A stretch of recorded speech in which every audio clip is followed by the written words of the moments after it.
أعوذ بالله من الشيطان الرجيم. بسم الله الرحمن الرحيم.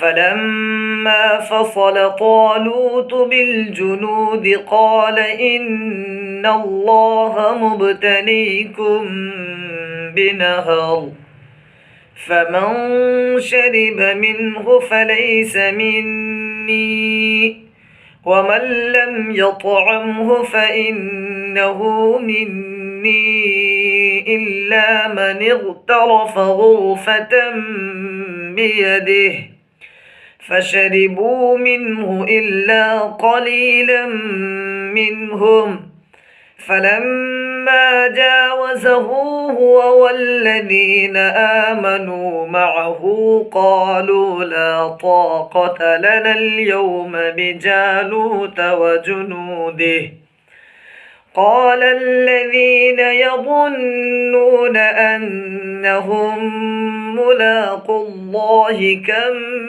من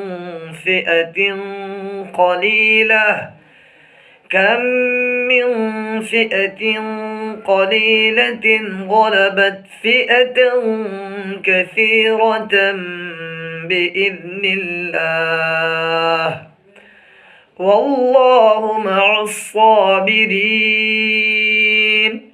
ولما برزوا لجالوت وجنوده قالوا ربنا أفرغ علينا صبرا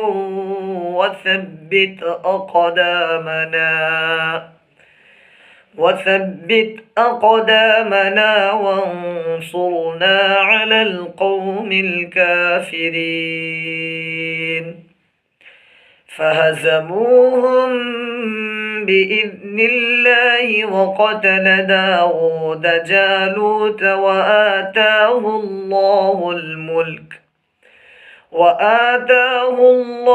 الملك والحكمة وعلمه مما يشاء